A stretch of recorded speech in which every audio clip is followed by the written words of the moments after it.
अब सरकारी विद्यालयों की बिहार में जितने भी सरकारी विद्यालय है, वह प्राथमिक विद्यालय हो, मध्य विद्यालय हो, माध्यमिक विद्यालय हो या उच्चतर माध्यमिक विद्यालय हो, सभी विद्यालयों की अब रैंकिंग होगी। ए प्लस, ए, बी, सी, डी, इन 5 कैटेगरी में बांटा गया है। किन किन बिंदुओं पर इन सरकारी विद्यालयों की रैंकिंग होगी? बच्चों की उपस्थिति पर भी रैंकिंग होगी, शिक्षकों की उपस्थिति पर भी रैंक मिलेगा, अंक मिलेगा। मासिक जांच परीक्षा हो रही है प्रत्येक महीना, उस पर भी अंक प्राप्त होने वाला है। बहुत सारे बिंदुओं पर विद्यालयों का रैंकिंग होगा।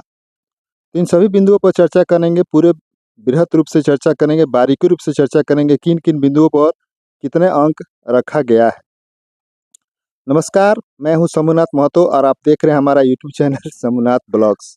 यदि आप हमारे चैनल पर नए हैं तो हमारे चैनल को सब्सक्राइब कीजिए और बेल आइकन दबाना न भूलें।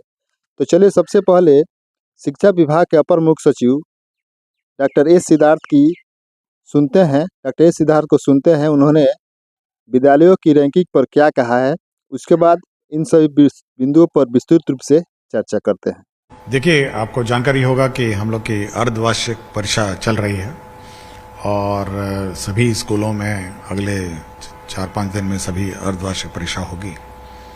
तो सबसे महत्वपूर्ण है कि हमारे जो बच्चे हैं वो कितना शिक्षा ग्रहण करते हैं और क्वालिटी क्या ऑफ एजुकेशन क्या है, इसकी जानकारी प्राप्त हो जाएगी। साथ ही साथ हम लोग का एक स्कूलों की क्या स्थिति है, इस संबंध में हम लोग रैंकिंग करना चाहते हैं कि कौन से ए ग्रेड स्कूल हैं, बी है, सी है, डी है, ताकि हम लोग जो निचले वाले स्कूल हैं उनका सुधार कर सकें। इसमें एक तो शैक्षणिक व्यवस्था पर आधारित रैंकिंग है, दूसरा है कि बच्चों की उपस्थिति पर है, तीसरा है टीचर की उपस्थिति पर है, स्कूल के आधारभूत संरचनाएं भी इसी में हम लोगों ने इंक्लूड किया है, और साथ ही साथ बाकी जो खेल कूद है, पीटी है और लाइब्रेरी है, और सभी जितना हम एक अच्छे स्कूल में होना चाहिए उसके आधार पे है। तो एक प्रतिस्पर्धा भी दो स्कूलों के बीच में होगी कि हमारा स्कूल ए आना चाहिए, बी आना चाहिए, सी आना चाहिए। और जैसे कॉलेज में भी आपका नैक ग्रेडिंग है, आपको नैक में A++ है, ए है, उसी तरह हम लोग का स्कूल का एक ग्रेडिंग की व्यवस्था। इस पूरी व्यवस्था में जैसे मैं पहले से ही कहता रहा हूं कि जो बच्चा है वही केंद्र बिंदु है, और बच्चा कितना पढ़ता है यही हम लोग का उद्देश्य है। और इसके लिए हम लोग ऑब्वियसली 2 बार परीक्षा लेते हैं, तो अर्धवार्षिक चल रहा है और एक फाइनल एग्जाम होगा। और ये निर्भर करेगा कि जो टीचर है वो समय पे क्लास वर्क देता है, होमवर्क देता है और किस प्रकार पढ़ाता है, उसी पर फाइनल रिजल्ट भी आता है जी। तो ये एक प्रकार से जो शिक्षक है उसका मूल्यांकन है कि वो कितना अच्छा बच्चों को पढ़ाता है, उसका होमवर्क, क्लासरूम सब चेक करता है, नहीं करता है।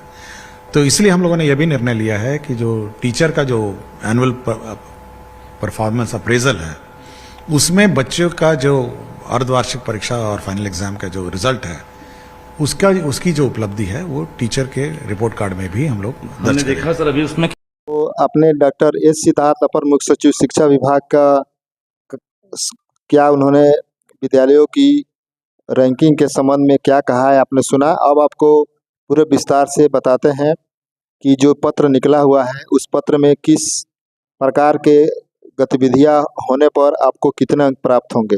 तो लिए चलते हैं आपको मोबाइल के स्क्रीन पे, मोबाइल में, और आपको वहां पर विस्तार से बताते हैं कि विद्यालय की कैसी स्थिति रहेगी, तो कितना अंक प्राप्त होंगे, और उसके बाद आपको कितने अंक के प्राप्ति होने पर A+ कितने पर मिलेंगे, ए ग्रेड कितने अंक पर मिलेगा, बी ग्रेड कितने अंक पर मिलेगा, सी ग्रेड कितने अंक पर मिलेगा और डी ग्रेड कितने अंक पर मिलेगा, आपको पूरे विस्तार से बताते हैं।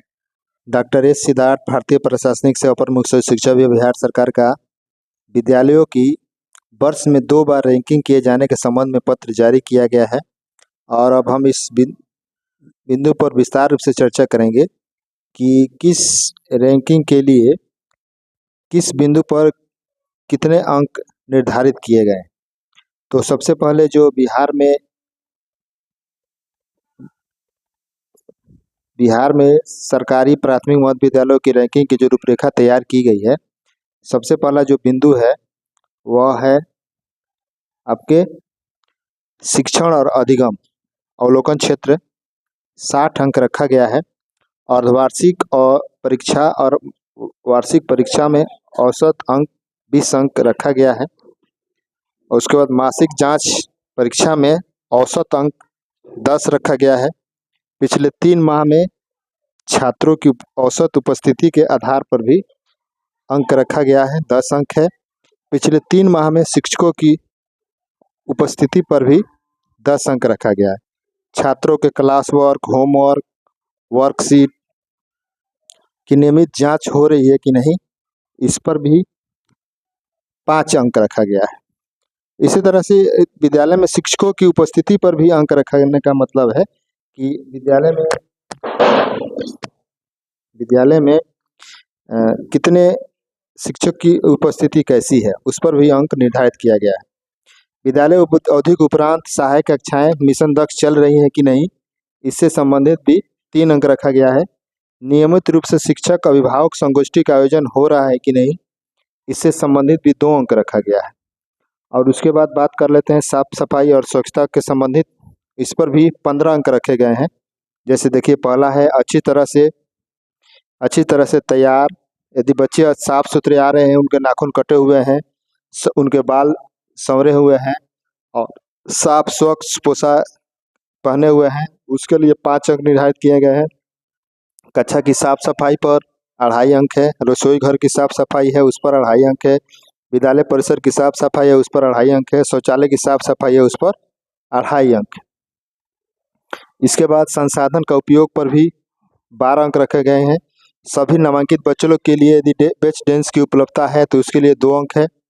नामांकित छात्रों के अनुपात में कक्षा कक्ष की उपलब्धता, अगर जितने बच्चे विद्यालय में नामांकित हैं उसके अनुपात में यदि उनके लिए वर्ग कक्ष की उपलब्धता है तो उसके लिए 2 अंक रखे गए हैं।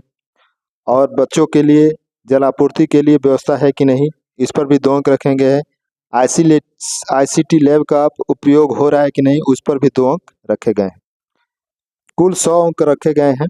उसके बाद देखिए, विज्ञान लैब का प्रयोगशाला का उपयोग हो रहा है कि नहीं, उस पर भी 2 अंक रखे गए। पुस्तकालय का उपयोग हो रहा है कि नहीं, उस पर भी 2 अंक रखे गए हैं। उसके बाद बात कर लेते हैं शैक्षणिक गतिविधियाँ। शैक्षणिक गतिविधियाँ में भी 10 अंक रखे गए हैं। जैसे देखिए, पहला है चेतना सत्र में सभी बच्चों की भागीदारी हो रही है कि नहीं, उस पर 2 अंक। योग, व्यायाम, खेल नियमित रूप से आयोजित हो रहा है कि नहीं, उस पर भी 2 अंक है। संगीत, नृत्य, चित्रकला आदि गतिविधियाँ नियमित रूप से आयोजित होती है कि नहीं, उस पर भी 2 अंक है। स्वास्थ्य जांच, आयरन की गोलियां, आंखों की जांच, उस पर 2 अंक। सांस्कृतिक कार्यक्रम, खेल दिवस के लिए वार्षिक दिवस, इस पर भी 2 अंक। और उसके बाद शिकायत निवारण के लिए भी 3 अंक रखे गए हैं। इस तरह से कुल 100 अंक निर्धारित किए गए हैं शिक्षा विभाग द्वारा, और उसके आधार पर ही विद्यालयों की रैंकिंग तैयार की जाएगी A+। अब देखिए, और जब जांच की जाएगी और जांच करने के उपरांत यदि आपके विद्यालय को 85 से 100 अंक प्राप्त हो रहे हैं तो A+ ग्रेड प्राप्त होंगे, और 75 से 84 अंक प्राप्त हो रहे हैं तो A, 50 से 74 अंक प्राप्त हो रहे हैं तो B, C 25 से 49 तक अंक प्राप्त हो रहे हैं तो C ग्रेड में बटा गया है, और 0 से 24 अंक प्राप्त हो रहे हैं तो आपको D अंक प्राप्त होंगे। इस तरह से यह निर्धारित किए गए हैं। या उच्चतर माध्यमिकों के लिए है, ये उच्चतर माध्यमिकों के लिए भी निकाला गया है। इस तरह से उच्चतर माध्यमिक, प्राथमिक, माध्यमिक सभी विद्यालयों की रैंकिंग की जाएगी, और रैंकिंग के आधार पर उनकी रूपरेखा तैयार की जाएगी, ग्रेड तय किए जाएंगे, और उस ग्रेड तय के अनुसार विद्यालयों को बेहतर करने के लिए रणनीति तैयार होगी।